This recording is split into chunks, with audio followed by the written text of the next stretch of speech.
बात करते हैं निजता के अधिकार की। तो right to privacy is not directly mentioned in constitution anywhere.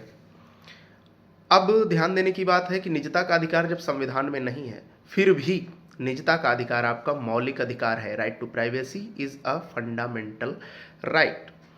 निजता के अधिकार को मौलिक अधिकार माना गया है, और ऐसे तो मान नहीं लिया गया होगा, संविधान में लिखा नहीं है भाई, तो सीधे सीधे कौन मान लेगा।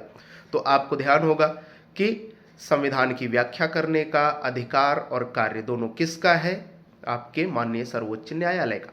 तो माननीय सर्वोच्च न्यायालय ने के.एस. पुट्टास्वामी वर्सेस भारत संघ केस में 2017 में वर्डिक्ट दिया। 9 जजेस की बेंच थी, जिसमें कहा गया कि राइट टू प्राइवेसी यानी निजता का अधिकार आपका एक मौलिक अधिकार है, और इसको जीवन और व्यक्तिगत स्वतंत्रता के अधिकार अर्थात अनुच्छेद 21 के अंतर्गत रखा जाएगा। सीधे सीधे प्रश्न बनता है कि निजता का अधिकार किस अनुच्छेद के अंतर्गत माना जाएगा? तो ध्यान रखिएगा, निजता का अधिकार अनुच्छेद 21 के अंतर्गत जीवन और व्यक्तिगत स्वतंत्रता के अधिकार के अंतर्गत आता है। इसे के.एस. पुट्टास्वामी वर्सेस भारत संघ केस में 9 जजेस की बेंच ने डिक्लेयर किया था 2017 में, और इसकी पीआईएल दाखिल की गई थी 2012 में।